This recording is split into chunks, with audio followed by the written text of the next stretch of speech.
And hello everybody, welcome back. It is time for the Oceanic Season 3 Championships here to continue on as we go forward for day 2 of our online qualifiers. My name, of course, is Paige Stone. I'm going to be joined yet again this lovely midday here in Sydney. I guess morning for you there, Papa, over in Western Australia. How you doing so far? How's the morning been treating you?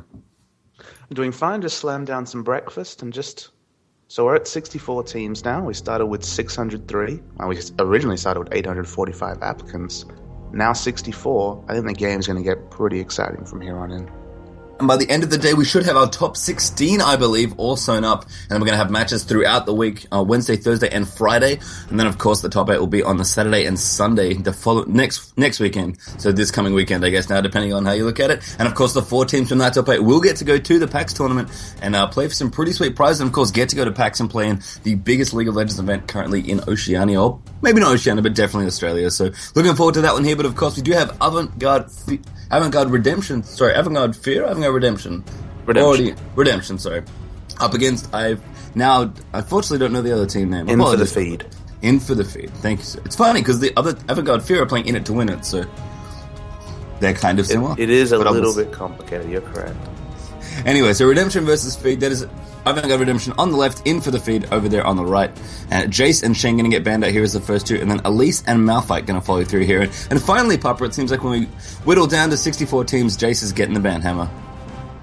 Yeah, I mean, Jace, every scene is seeing just the strength of that champion, the fact that he's such a lane bully from so early, the fact that he transitions into a poke champion who, if he's far enough ahead, is actually pretty damn good in his melee form as well in a late game team fight. So best to man him out, best to keep him away, but still some very strong champions. I don't see a Kennen ban just yet. Yeah, Nunu and Thresh both banned out as the last few bans for either team here. And our first pick will go to Avant. We are still in best of 1 territory. Remember, this is our last round, actually, of best of round. We're in round 5. And then every bracket reaches a semi-final. And then, of course, the final. So the finals are for seeding. Once you make it to the final, you are in the top 16. But you've still got to battle through a best of 3 in the semi-finals to actually get to that point and play for your seeding and play for your top 16 placing and see if you can make it further. So this is the best of 1. And every other game that we broadcast today will be a best of 3. And Nasus actually gets the first pick up here for Avant. Yeah, look, Nasus had kind of a resurgence in terms of play. Like, he was a top-tier jungler. He got the Wither nerf, and people weren't sure, hey, is that going to take him out of competitive play? He's been cemented just because he has so much wave clear and free armor penetration from that siphoning strike. And then, late-game Nasus has always been a thing, whether it was beta, whether it's today. If he gets those Q stacks, he can really influence team fights as well. We actually saw him in our first round yesterday, I believe. We had CLG Fijini was playing Nasus, and a little bit of a different style. We had Max Siphoning Strike and Max Wither, so very kind of 1v1 dueling heavy, but, it can be good. He can definitely get in there and pressure. Wither's a great CC kind of any way you put it, and yeah, so there's some nerfs here and there, but still definitely a very reasonably well-rounded champion. Kind of nice to see him back here. I guess speaking of old-school resurgences, though, we're going to have Lulu, who we haven't seen for a little while, but is definitely still a strong champion. But Maokai, Papa, when was the last time you saw Maokai in the jungle in competitive play? I know Snoopy's trying to bring him back, and a few junglers, I know Saint Vicious, when he's in scrims or in solo queue, talks about the strengths of Maokai. I mean, Maokai didn't have any changes, it was the jungle that changed. The jungle didn't suit his AoE clear that he had, his mana-intensive build. He still synergizes very well with the new items, like Spirit of the Ancient Golem, for example. He still provides that anti-AoE CC against, popular picks today, like Kennen, for example. But, he's not the best duelist early. He doesn't have quite the same jungle clear he did before, but still a very, very strong teamfight champion. Yeah, most definitely. Kind of still does everything, as you said, described before. Has not been changed, just the jungle changed around him. And he does definitely suffer as the jungle camps get a little stronger. I guess unlike someone like a Mumu, who also is an AoE jungler that suffered a little, he at least has, I guess, percentage health damage to try and mitigate some of that and actually scale a little bit better. But certainly Maokai is known for vicious ganks, and if you can get some of those off, then things are going to be looking good here. We're in for the feed. We've actually got Zac picked up here. Looks like probably top lane Zac it's going to be like. I imagine Balasta's going to play that one somewhere, but I don't think it's going to be jungle. And Sona here, just a very solid support pick up there as well. Yeah, look, in top lane Zac, I mean, it doesn't function quite the same way as jungle Zac. I mean, jungle Zac's all about maxing that, the E ability and being able to initiate from a long way away, whereas on top lane Zac, you want the wave clear, so you max Q, which often is actually left till the last max for jungle. So you move around the skills, but top lane Zac's strength is he can split basically any lane. He kind of lanes a lot like Shen in that he's pretty safe whatever he does, and he has that passive just in case a really nasty, in a 2v1 situation with a turret dive, the passive is usually enough to dissuade some potential turret dives because you have to juggle aggro just to kill someone under turret, then to get his blobs as well. It's very difficult. Yeah, we actually saw a couple of dives, I think, in the second to last round of yesterday where people were kind of diving Zac, and it's really, really hard to coordinate those dives correctly. But if you can do it, yeah, you get some good payoff here. And obviously, there's troll pick just for you, Pastry Time. That one is just for me, yes. I've known most of the Avant guys for quite a while, so thank you guys, but I'll not bite this time. If you lock it in, I'll go crazy, but... It's worth noting and then they quit, and it's like... is the sub for Avant-Garde Redemption. Unfortunately, yes. Their usual AD carry, Smiley Face X, is not in today. Yes, he had something to do, unfortunately, that prevented him from playing. But I real think life, huh? Yeah, real life, apparently. Can't all be video games, unfortunately. I guess that makes us the lucky ones, right? Sure. But I believe Smiley will be back in the later stages, assuming that Avant can make it through to top 16 today. So that is furlong their sub. That is a good thing to point out. Thank you for that, Papa. We've actually got Aurelia and Tristana as third and fourth pick over here. Looks like, yeah, they are going to be swapping, sadly, from Heimerdinger to Ezreal, which would be almost as interesting. I guess that would probably mean Midreal is going to be coming out. Yeah, it looks like we are going to have... I guess we could have Mid-Graves as well. These are both kind of interesting picks. Yeah, it's probably going to be mid-Ezreal. Actually, we've seen a lot of Asian teams, particularly the Korean teams, picking up. Katie Rolls to Bullets, for example. Love that mid-Ezreal because he's such a lane bully. I remember, a year ago, 18 months ago, before Ezreal had his resurgence in play, people always talked about, what are you talking about? Ezreal's underpowered. The Chinese love to play him in the mid lane.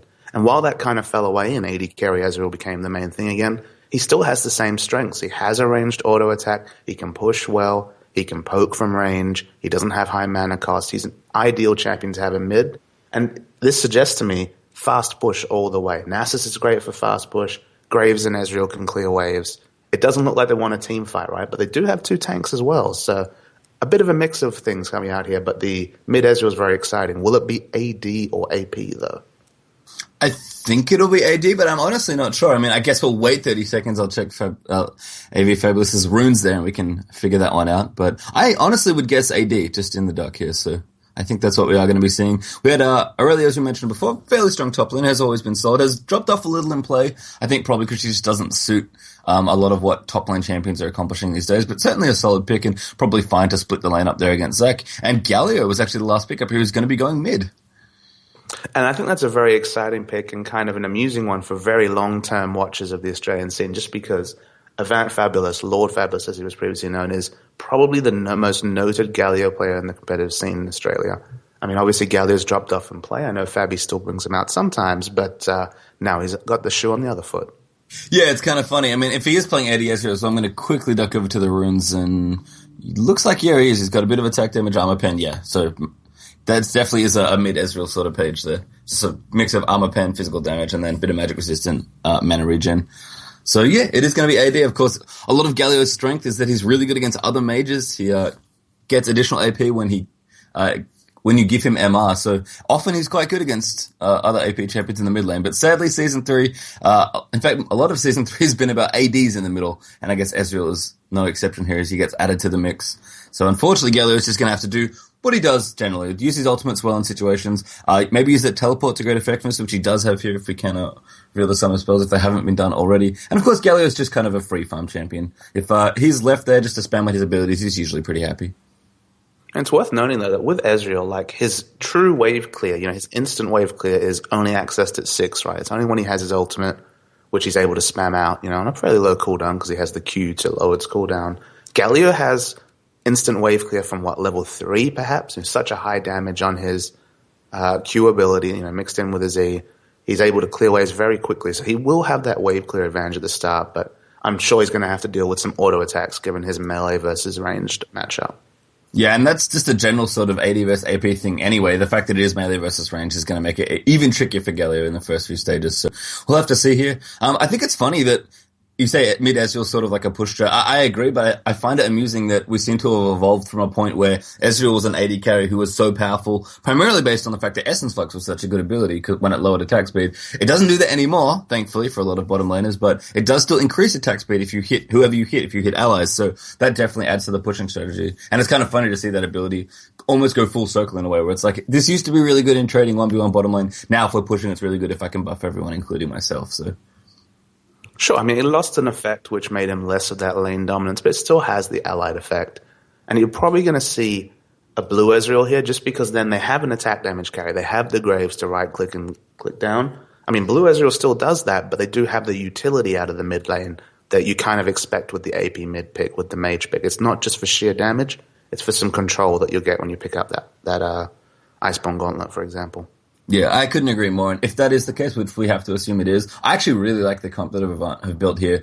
You kind of mentioned they've got a nice beefy frontline in Zac and Nasus. Yeah, they'll probably do a lot of pushing and try and do a lot of poking. But they've got, a good AoE CC ultimate they can use to try and disengage. They can throw the Spirit Fire down on top of that as well if they want to try and get some AoE going with Let's Bounce. And of course, Graves' ultimate in there as well. So they've got like a little bit of AoE. They've got a really tanky frontline with some decent disengages. And just in general, I like the fact that with Ezreal kind of glues it all together. If you're advancing or retreating, Blue Ezreal does either thing for you once he has that Iceborne Gauntlet, because he can just throw down so much AoE area of effect slow that you can just kind of control whatever space you need at the moment you need it. And of course, Ezreal's always going to be in the right position with Arcane Shift. So it's funky. I like it. It's definitely that control that you don't usually associate with a mid-AD champion, right? The fact that he has access to control through Iceborne Gauntlet, the fact that he can dictate a fight and also put out massive damage alongside Graves, I think it's a very strong pick. Yeah, I like it, and I think it glued together nicely. It's not only kind of something that's been happening now, it's not just a flavor of the month thing. It actually makes sense with the rest of the comp they've built there as well, so that's all good stuff. In for the feed there, of course, on the other side. We talked about the Maokai already, we talked about Galio. Galio is kind of exciting. I guess they have like a reasonably good late game carrying Tristana, and Lulu, of course, is a solid support, and then Aurelia. This comp feels very much like an older school, like almost a Season 2 sort of era comp here from In for the Feed. And that's something I've noticed a lot, actually, when we've had established teams versus non-established teams. It seems like a lot of the teams that we don't know much about, the less established teams, just try and go for something like straightforward AoE or just a very straightforward kind of, initiator control support AD bruiser sort of comp. Well, I think, you kind of need to be focused on some of those other scenes, like, for example, to pick up some of the latest strategies. If you're waiting for trickle-down things that, start to come through solo queue, start to come into common knowledge, there's no reason why you wouldn't go for the standard Season 2, hyper carry, very tanky frontline, a Maokai jungle, It all looks good on paper, but it's the multiple damage threats, it's the choosing winning lanes that seems to be the core tenets of strong teams at the moment. And of course, objective control, which I'm sure we're going to be seeing a lot more of once we get into the thick of things today. Welcome to Summoner's Rift. Anyway, everyone just moving out now. You can see Avant there on the left. They're going to be your blue team for this one. Over on the right is the red team in for the feed. Avant-Garde Redemption, of course, which I already made the mistake of. Their brother team, Avant-Garde Fear, I believe, is still fighting out in 5th round as well today, so we'll see if they can both make it through. But this is a best of one, so sadly teams still definitely only have one life here, and they must win this game in order to advance to the best of 3s and try and make it to their top 16. So if you're playing at home today, you're wondering, okay, I'm following my team, what do I have to look for? Look for them being in the finals of one of their brackets, because that means they've made it to the top 16, they're playing for their C playoff there. We are going to have a level 1 fight here, though, and looks like this could be very, very interesting to start things off, because we almost have a situation where both teams are going to walk into each other 5v5. Avant, though, has snuck through the tri-bush here, just kind of hanging out in this bush near golems, and looks like all the other way around goes in for the feed, looking to invade on this blue buff. It's still a very exciting place to be in right now, because you're, 3 matches, you're not necessarily 3 games, but 3 matches away from going to PAX. Yeah, you are getting closer and closer. I mean, as you said, we whittled down a pretty large block of teams to a significantly smaller one here as we kick off the afternoon, I suppose, with 64. So we shall see. Looks like we're going to have some buffs being traded here. Teal's going to go back there. Actually, looks like, yeah, the bottom lane has gone back there for Avant. In fact, the bottom lane's left as well. Tristana's going to go down to her lane, and looks like we're going to have a re-invade here actually later. Probably should not walk too far, but there's the flash snare coming in for Maokai. Nasus is in a lot of trouble there, though. Q just missing there for Galio for the slow, and Crazy Goal for flashing forward there as well on Aurelia, trying to get things done. But a bit of poke there from Fabulous, and looks like Avant are actually going to be okay there. So unfortunately, everyone not quite together. They're not ready for Maokai's flash twisted advance, and Nasus gets away, I think, pretty comfortably with his life. He'll definitely need some help with the red buff here, just because the downside of the Twisted Advance is you drop aggro with it. So you can use it once to start the cap, but after that you can't use it for damage, which is quite unfortunate. Yeah, and you can see Lulu, who is actually babysitting Maokai here in his jungle. Maokai not even using his smite, actually. Going to go over to his blue buff, it looks like, and smite that off. I mean, you did say he already has Twisted Advance. He kind of needs 3 levels to really get anything done, either in the jungle or from ganking, so I guess he wants to save his smite to try and do his blue buff as quickly as possible. I mean, he might use a couple of extra potions, but he's going to be okay here in this spot. And Nasus, actually, I think, was forced to use his smite, so he's going to have to do red buff the slow way. And I guess the only real big loser from all of this is Tristana, because she's stuck down bottom lane without a support. Can't really poke her head in. Might be getting some experience, but that's the maximum of what she'll be getting down as bot lane so far. Yeah, a couple of summoner spells blown there. The Ghost for Nasus blown, and then 2 flashes as well. One for Maokai and one over on Aurelia as well. So those lanes are going to have their flash down for a little longer. Maokai in trouble here in the jungle, but he is going to be okay. And yeah, I did say it was going to be a little risky, but I did mention he was probably having one of those, don't let this happen on stream, please moments. Yeah, and no Dyrus humiliation right there. He's no okay. Dyrus. Maybe he's at Wolves now. Don't talk when you're gangplank, man. Don't speak too soon. Alright, he's done the wolf, it's okay. Everything is safe now. I think Maokai a little bit more sturdy than Gangplank. I agree. I agree. And one last potion here as well. He should be able to clear out of camp, or do a gank if he wants to. And just see a bit of a trade. Sub Avant Furlong had a really lucky early laning phase here, up 20 to 9 CS, just mostly because of the fact that Lulu had to stick around to leash. Yeah, and you can see they're pushing down the bottom lane. And they've just been pushing into that tower, kind of like Graves wants to be doing if he can, much like Caitlyn. Graves loves it when he's pushing into the enemy turret, and actually Nasus up here in the top lane is patiently waiting to gank here for Ballista. And Aurelia has to be a little careful. Maokai coming through. They're going to actually come up. There we are. Jungle time. Going to battle it up. There's a Siphoning Track. Great Wither as well. Ballista reacts immediately there with Elastic Slingshot. Great slow coming out from that Q. Flashes forward. And actually first blood finished there by Nasus, I believe. Just that red buff ticked down. So bit of a wasted flash there for Zac, unfortunately. But did get in there for the last bit of damage, which may have mattered as well. So Ballista just making sure that kill happens. And great gank there from Nasus. And fortunately for Maokai, I guess that's the... that was the problem with taking too much damage from his red there, because he was way too low when he came in for that 2v2. And it's another function of the level 1 action, though, Pace Due Time. They knew that both Maokai and Aurelia's flashes would be down. So knowing that, having that advantage in a 2v2 skirmish, they played it smart, they baited the engage, the counter gank was perfect, and pick up the kill. Yeah, so nice first blood there being picked up by Avant to kick things off here. They'll be happy with that. We start in the mid. We're just having a bit of farming going on as you're just casually trimming these waves. I'm gonna rock your mind here. You're probably not gonna need to watch the mid lane too much in the Ezreal versus Galio matchup. I feel like that's correct. If it's not happening at level 2, this is gonna be Farmfest Central. I guess top lane seems like it might be Farmfest Central too, although we have already had action up there with the junglers rotating. Looks like bottom lane actually is where, funnily enough, most of the action's happening. We do just have the fast push coming out here from Avant. Furlong really getting in under that turret with Graves, just pushing down the waves with Buckshot. Yeah, and Tristana just has to do her best here to keep competitive. I mean, Double Lift was quoted as saying that I'd never let a Tristana leave lane with any less than a 20 CS deficit. So it's 20 CS right now, which is a bit worrying given how early it is. If she can keep it around 20 CS, especially given that she had a hard time in the early levels, not doing too poorly. Looks like we might have been wrong about mid, by the way. System player lost. Actually forced a recall there.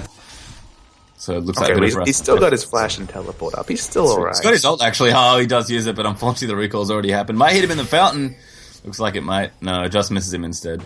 But Ezreal's going to be happy with that. Push out the lane, harass Galio out of lane a little bit, and try and keep the farm flowing. Probably going to go back and pick up a tier here, I'd guess. I don't think I would ever guess you wrong, Papa. And you are correct. Tear of the Goddess already completed. So, I mean, I guess with all this Tear of the Goddess, we saw a lot of them yesterday. We're generally seeing a lot of them. What do you think, for viewers at home, what's the par time for a tier? When would you ideally like the 750 mana stacked up? I think, what Monte Cristo talks about when he talks about the really scary top lane rises, he talks about having a Seraph's Embrace at about 24 to 26 minutes. So, it's all a function of how fast your champion fills up that tier. At the moment, before the next patch, champions who have those 0 mana abilities that give you tier stacks, like Jace and Nidalee, are always going to have that tier faster. But Ezreal's Mystic Shot is on a super low cooldown, so around that same sort of time, being able to have a Seraph's Embrace complete before 30 minutes, such a massive power spike with that defensive and offensive capabilities it gives you. Although he'll likely be going for a Moon Mana, I guess. Looks like bottom lane we could have a bit of a problem. Nope, Snoopy the God, sorry. Just trying to fend off this push. Unfortunately, Lulu was forced out of lane, and this tower is going to be down in probably a minute or two if that. I think we're going to have the first tower down in under 10 minutes, and it looks like it's going to be this bottom tower here, so the Graves push strat working out, and no one really come here. It's just, a 2v2, and as you said, that level 1 really hurt Tristana to start things off, and you really don't want to give Graves an early advantage in lane if you can help it, and this is kind of the product of it, I suppose. Not ganking the top lane again, just waiting for it to happen. Later, again, camping out there. Let's Bounce coming out from Zac. The tower dive does come in, and a very clean dive there. And you talked about how tanky these two champions were, Papa. Level 6 Nasus there, activating his ultimate, the Fury of the Sands. And it is really, really hard to juke long enough for one of these guys not to kill you, because they have a lot of health even at the early levels. And really clean dive there from Avant. And I guess the only upside if you're in for the feed on the red side is that he hasn't used his level 6 ult to secure that early dragon like we saw yesterday. Yeah, that's true. Definitely Aviator really trying to be up in the top lane and make his presence known there. I mean, a lot of junglers definitely swear by top lane as an extension of the jungle, and I think Aviator, who was previously, by the way, known as Slave of Lord for any long-time Australian viewers, just to not confuse you all wondering if Slave's gone somewhere from Fabi's team, which I don't think will ever happen. Yeah, he looks like he's just camping up there with Ballasta. And those three players in particular have played together for a long time, and he knows that he needs to go in top lane and make sure Ballasta can have a fun lane there. And looks like Zac's having just a grand old time here. It looks like he's actually going for a fast Warmogs, which he'll probably have in a couple minutes here. Yeah, there's not a lot of agreement on the ideal Zac top lane build. You do see a lot of early haunting guys Salt Pen boots just to have that threat early and then into the very tanky items. You do see fast. Oh man, great crescendo down the bottom line. Trouble for Lulu. There goes Graves coming in. Good buster shot though. Oh, the ult just hits their teal. Flashing forward for the play and does make it there with his Q. So nice bit of damage. Good bit of poke there for Tristana as well. And that is going to spell the end of the bottom tower here. Oh, maybe not. Makai coming in to defend. Flash forward there from Gloomsy, trying to get onto Teals. Needs a little bit longer for Twisted Advance. There's a great rocket jump there, coming in for the slow, and just enough Twisted Advance. System player loss, teleporting down as well, just to try and snag Graves, but not going to happen. Really nice presence. He's running straight to mid. They're trying to equalize this with the turret. Yeah, they're going to get a lot of turret damage down. Yeah. Nasus is rocking up. They could maybe just go for Dragon, but looks like in for the feed are actually going to come in here and try and defend this mid turret. It is, as you said, going to take quite a bit of damage, but it is okay for now. Nasus coming in, just backing off there as Ezreal Arcane shifts out of the way. But Galio will return to his lane. His tower now, a measly 820 health left. So about 40% of its health left. So good amount of damage there done by AV. But a nice trade overall. Good presence of mind there from Gloomsy to come down to the bottom lane and secure at least a trade there. One of those things, one of the reasons why AD champions are so favored in mid lane is just because they shut down roam champions in a way you might not expect. If you're against an enemy champion where you're like, hey, this guy's going to try and roam on me, your auto attack's going to take down turrets so much faster than your competitors are that you can easily push down a turret, and having an early mid turret down is a massive thing for game and map control. Well, I mean, you think of a classic top lane like Shen versus anyone, and one of the things you always have to worry about when Shen comes down to bottom lane to try and help secure a dragon, or even just leave the lane with his ultimate to try and get some sort of kill off, the trade that almost always gets made when that happens with Shen is that top tower gets taken, and a lot of that is a product of bruisers are very popular in top lane. A lot of them are AD based or auto attack based, and towers go down faster as a result. I guess the AD caster in mid kind of extends that idea, because even though, yes, primarily your damage is being done by spells with scale of AD, you still do more auto-attack damage, generally, especially early on, just by product of having, being an AD-based champion. And you're right, Ezreal is going to have that advantage, and is part of the reason why, even especially in this case, because it's AD Ezreal, that they are all about the pushing with this Ezreal here. So the first red turret goes down bottom. Let's take a quick look at mid. Probably, 5th health on the mid, and then half health on the top turret for the feed here. If you compare that to the enemy outer turrets, full health, full health, full health. Not a speck of damage on them. Not a scratch and not a Heimerdinger in sight for the tower region. That's all true. Natural. Is that the next thing that's going to happen? Picking a really strong AD 1v2 bot champion, then have Heimer just roam around and heal your turrets with his passive? I certainly hope so. But I don't think so, unfortunately. I'm actually surprised that Avant didn't rotate mid after that dragon. They did, of course, take the dragon. Finkward being taken down there, so managed to pick that buff up for themselves. We saw yesterday Nasus can do it at level 6, all on his own with pretty much just a pink ward in his ultimate. So having a couple of extra people in there, Graves included, made that one pretty simple. But looks like they're just going to back off now, take a little bit more farm, and I would not be surprised to see them group mid here and try and take out this tower, although I guess maybe Ezreal's going to get it done himself here in reasonably short order. And now with blue buff, Mystic Shot, True Shot Barrage, he's going to be able to spam these waves down very, very fast. one of the things we're seeing here that's been consistent with the established teams here, the CS advantages in every lane. 23 CS or so is the advantage up top. A big 40 CS advantage, even against Galio, who's known about his wave pushing. The fact that Galio's had to shop once and then teleport out of lane, 40 CS is a massive lead, and then 35 CS mostly because of that early advantage for bot lane. Yep, and the tower's wearing down, which really, CS is a thing that definitely is adding up on the gold, but global gold certainly matters as well. And these two other towers should fall in pretty short order, and with that dragon in there as well. We saw yesterday, 19 minutes, one team collected dragon and 3 turrets and just catapulted forward in gold. This is going to happen even earlier, at maybe around the 15-minute mark, assuming Avant get what they want here. So all that gold is going to be a big boost. That's a needlessly large rod on Ezreal pastry time. Okay. So maybe we're going to change things up here. I guess he's going Lich Bane? Yeah. No? I'm not sure. Crew of items, really. He really could, but I guess maybe he just had AD for the sake of his early landing being a little easier. But that is definitely a need to see large rod. I think we have to ask him, actually, because we have actually landed an interview with Mr. Furby for after this game. Definitely have to remind me to ask him if he was planning on being AD or AP this game. It does feel like he's taken some nods from both. And I mean, if you ever want more lane presence, if you're playing a champion like Lulu, for example, and you feel like you want lane presence, you pick up flat AD just because that gives you more auto-attack damage early just to get some pain down and scales better than necessary armor penetration if you're never going to build any more AD items. So, it's a flexible thing with Ezreal.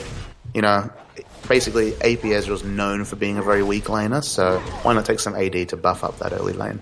Yeah, it's kind of almost the cannon mentality, right? A bit of extra AD just because it scales well, you can harass well with it, makes your early laning a little easier, and then once you get gold, just dip in, buy a massive AP item, and all of a sudden, the early game that you smoothed out with having that AD, maybe even got a kill out of it with all your harassment, suddenly you've got the actual big AoE that people really are afraid of when they think of a champion like Cannon. And I guess when you think about Ezreal, I'm definitely not afraid of massive AoE, but he does a lot of damage if he has items, and as you said, his weakness is definitely his early laning, so I guess maybe it's being circumvented here a little by Phoebe, just by getting some early AD, or maybe he audibled mid-game. I'm very curious to know.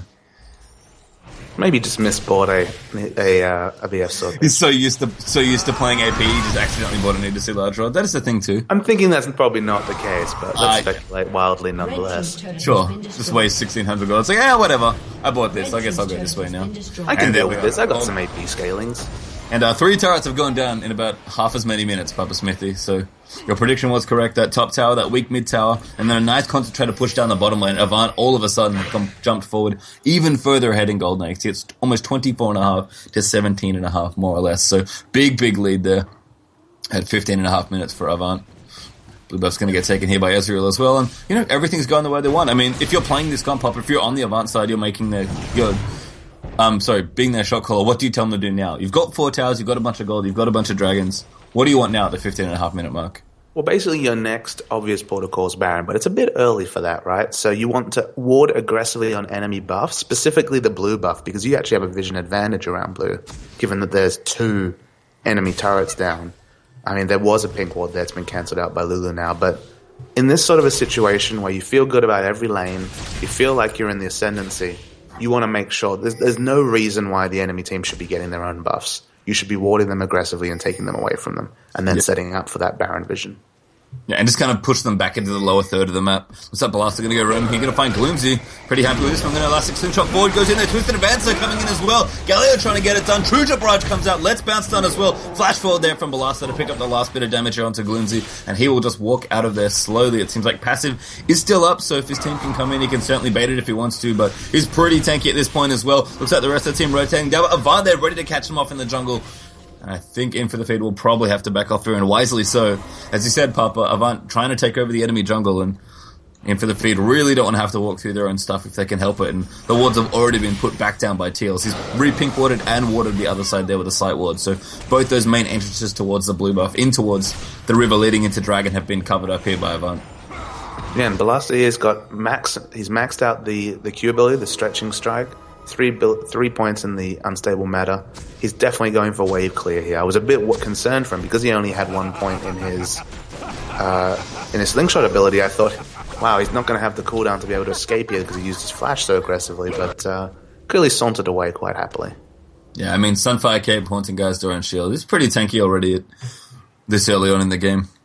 And definitely that Sunfire, also a product of wanting to wave clear. And I guess he uses Uber Crystal for the Haunting guy. So no Warmogs, unfortunately. Here's some Sork Shoes up in there as well for a bit of extra damage. And Zach's going to be happy. I mean, I guess with Zach, you kind of want two things, right? You want damage and you want health. And this is kind of a split of both here rather than extreme one way or the other. Well, usually the damage part of it, the magic pen in particular, is just a function of being ahead. If you're snowballing, it's great to have that damage when you're in the front line, but whether you're a full-on tank or you've got some magic pen, you're still going to be performing the same role, right? You're still going to be disrupting in the middle of the enemy team. So the health is the constant, the magic pen is the option. Sure, and I guess Ballasta feeling pretty good, has kind of everything he wants here, including a Sunfire Cape to help his team split push or push aggressively, so... Push City, apparently, is the call here for Avant, and given what we've seen from a lot of the established teams, I'm not particularly surprised. So it looks like Dragon might be the next point of call here. Tristana's just freshly shopped. He has picked up her first big item, the Blade of the Ruined King, so that was probably a necessary shot. But it's hard to see how In for the Feed will be able to contest this one. Yeah, I don't think Dragon is something they can really do for here. There's already a ton of wards in their jungle on the blue side. They're definitely going to know if they come through here. They probably don't want to fight 5v5, but Avant are going to turn around and happily fight here. Aurelia coming on the side, trying to flank it off, but later, straight in there as Nasus activates the Spirit Fire. Galio looking for the ult, but a great crescendo there from Teals, and Galio unfortunately does ult, but it's actually going to die in the middle of it before he can finish channeling. Just too low at the end there. Gloomsy taking damage as well. Snoopy the God trying to go over, but there's the flash over from Teals. Slingshot in there as well from Ballasta. Good flash out from Tristana to escape, and I think she might be able to get out of this one. Ezreal, though, chasing down the rest of it, and Aurelia will go down. Ballasta still looking good. Blade of the Ruined King with true charge. Snipes off Tristana. And that is going to complete the ace there. And Avant now 10k plus in the advantage. And apparently things are being spammed out by Lord Fabulous.